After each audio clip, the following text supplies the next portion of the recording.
Hello everyone, मैं हूं CA चेतना। बहुत सारे ऐसे टैक्स पेयर्स हैं जिनका रिफंड बनता था टैक्स फाइलिंग के टाइम पर, बट रिफंड अभी तक भी उनके अकाउंट में क्रेडिट नहीं हुआ है।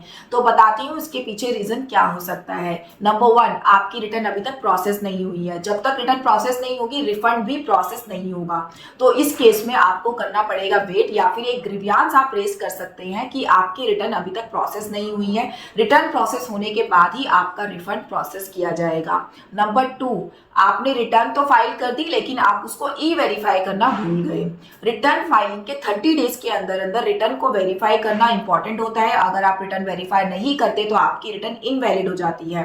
रिटर्न इनवैलिड के केस में आपको दोबारा से रिटर्न को फाइल करना होता है। तो अगर आपने अभी तक भी अपनी रिटर्न को वेरीफाई नहीं किया है तो उसको पहले वेरीफाई करिए, फिर उसके बाद प्रोसेस होने के बाद ही आपका रिफंड प्रोसेस किया जाएगा।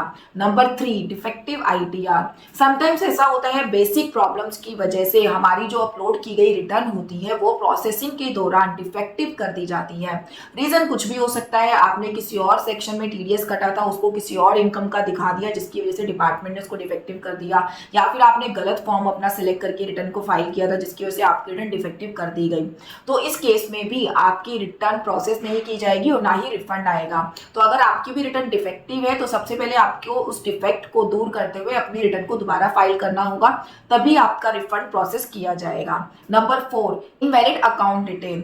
रिटर्न फाइलिंग में अगर आपका कोई रिफंड बनता है तो सबसे पहले आपको अपना बैंक अकाउंट वैलिडेट करना होता है, तभी आपको अपनी रिटर्न को अपलोड करना होता है, तभी आपका रिफंड जो है टाइमली आपके अकाउंट में क्रेडिट होता है। अगर आपने अपना बैंक अकाउंट वैलिडेट नहीं किया था तो हो सकता है ये भी एक रीजन हो कि आपका जो रिफंड है वो अटक गया है, वो अभी तक नहीं आया है। इस केस में आपको रिफंड रेशियो की रिक्वेस्ट डालनी होगी और अपना अकाउंट वैलिडेट करना होगा। Number 5, no refund after processing. हो सकता है कि आपने तो अपनी इनकम टैक्स की रिटर्न में रिफंड क्लेम किया हो, बट डिपार्टमेंट ने जब उस रिटर्न को प्रोसेस किया तो डिपार्टमेंट के अकॉर्डिंग आपका रिफंड नहीं बनता, जिसकी वजह से आपका रिफंड आया भी नहीं। तो इस केस में जो प्रोसेसिंग के दौरान आपको 143(1) इंटीमेशन भेजा गया है उसको चेक कर लीजिए कि क्या रीजन है कि आपका रिफंड डिपार्टमेंट ने डिनाई कर दिया। उसकी जगह हो सकता है डिपार्टमेंट ने डिमांड निकाल दी हो, या फिर नो डिमांड नो रिफंड पे आपकी रिटर्न प्रोसेस की गई हो। Number 6, refund adjusted against the outstanding demands. ये बहुत कॉमन है आज के टाइम पर। अगर आपकी कोई पुरानी डिमांड खड़ी है तो डिपार्टमेंट का ये रूल है कि जो भी आपका रिफंड है वो सबसे पहले आपकी पुरानी डिमांड्स के अगेंस्ट एडजस्ट किया जाता है। अगर कोई बैलेंस अमाउंट बचता है तो वो ही आपको प्रोवाइड किया जाता है। तो अगर आपका भी कोई पीछे की डिमांड थी तो वो हो सकता है आपके रिफंड में से एडजस्ट कर ली गई है, तो बैलेंस अमाउंट ही आपको क्रेडिट कराया जाएगा।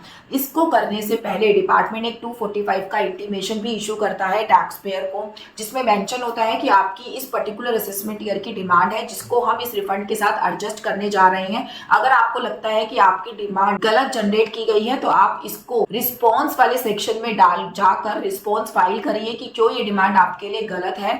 उसके बाद जब आपका जो रिफंड है वो प्रोसेस किया जाएगा तो फुल रिफंड आपको मिलेगा। अगर आपको लगता है आपकी डिमांड जेन्युइन है तो वहां पे आप एग्री कर सकते हैं, जिसके बाद आपका रिफंड एडजस्ट होके आपको मिलेगा। नंबर 7, अगर आपका कोई हाई वैल्यू रिफंड है तो उसको प्रोसेस करने से पहले डिपार्टमेंट मेल्स डालता है जिसमें आपसे कंफर्मेशन ली जाती है कि आपका रिफंड क्योंकि हाई वैल्यू का है तो आप कंफर्म करिए कि जो भी आपने डिडक्शंस या एग्जम्पशंस क्लेम करी है वो बिल्कुल सही है। हो सकता है उसमें आपसे उस मेल के थ्रू आपसे प्रूफ भी मांगे जाएं। तो जब तक वो सारी आप कार्रवाई कंप्लीट नहीं कर लेंगे आपको रिफंड क्रेडिट नहीं किया जाएगा। तो अगर आपका भी रिफंड अभी तक नहीं आया है तो हो सकता है इनमें से कोई रीजन रहा हो। तो अपना इनकम टैक्स लॉग इन करिए और वहां पे चेक करिए कि इनमें से क्या रीजन है जिसकी वजह से आपका रिफंड आज तक क्रेडिट नहीं हुआ है। इसी तरीके की इंफॉर्मेटिव वीडियोस के लिए टैक्स विद को लाइक एंड सब्सक्राइब करना ना भूलिएगा। Thank you so much.